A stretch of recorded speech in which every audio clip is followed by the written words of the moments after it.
je vais vous parler de la division cellulaire, en particulier de la division cellulaire de la cellule dont nous originons tous, qui est la cellule œuf.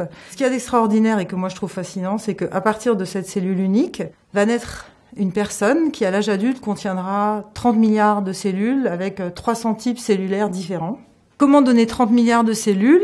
C'est parce que la cellule zygote va se diviser d'abord en 2 cellules, puis chaque cellule encore en 2 cellules, donc on aura 2, puis 4, puis 8, puis de manière exponentielle, on aboutira à ce nombre de 30 milliards.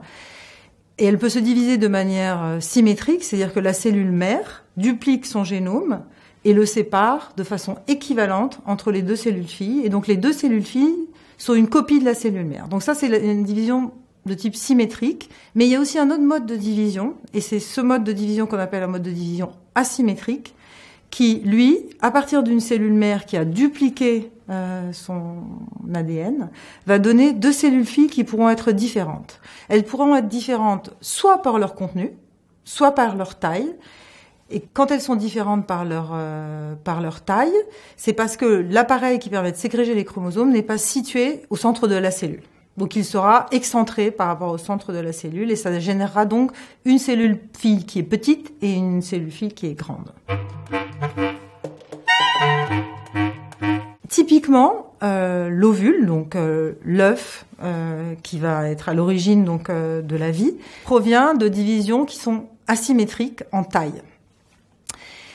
Les ovules proviennent donc d'une cellule qu'on appelle l'ovocyte, qui vont se diviser 2 fois en générant une cellule énorme, l'ovocyte, et une toute petite cellule qu'on appelle le globule polaire. Et ça leur permet de garder les réserves d'origine maternelle qu'ils ont accumulées durant leur croissance en fait dans les ovaires. Et c'est donc très très important parce que par exemple, vous savez qu'après fécondation chez les mammifères, l'embryon ne va s'implanter dans l'utérus qu'environ 5 jours plus tard.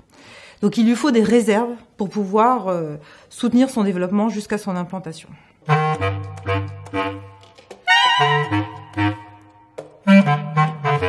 Donc nous, on s'intéresse vraiment aux mécanismes qui permettent l'asymétrie en taille des divisions de l'ovocyte. Et finalement, l'ovocyte est confronté à une grande difficulté parce qu'il doit séparer à la fois de manière correcte ses chromosomes et séparer son cytoplasme de manière inégale. Et ça, c'est très important pour qu'il préserve ses réserves d'origine maternelle. Et finalement, on se rend compte que l'ovocyte fait énormément d'erreurs de ségrégation des chromosomes. Donc il semble que cette dualité d'objectifs soit quelque chose qui est difficile à réaliser, puisque par exemple, chez la femme, on sait que le taux d'erreur dans la ségrégation des chromosomes à l'état basal est de 10%. C'est-à-dire qu'on va avoir 10% d'ovocytes qui sépareront mal leurs chromosomes, qui auront par exemple un chromosome en plus ou un chromosome en moins.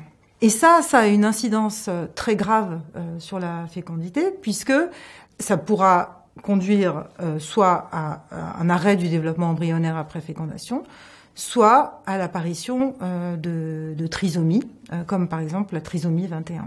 Nous, on s'intéresse vraiment aux mécanismes fondamentaux qui permettent de comprendre pourquoi l'ovocyte fait des erreurs de ségrégation de ses chromosomes. On essaye en fait de trouver les gènes qui participent à l'assemblage de ce fuseau de division qui permet de séparer les chromosomes, mais aussi à son positionnement de manière excentrée dans l'ovocyte pour permettre des divisions asymétriques, afin de comprendre les mécanismes fondamentaux qui participent à la génération de ce taux basal d'erreur dans la division de l'ovocyte.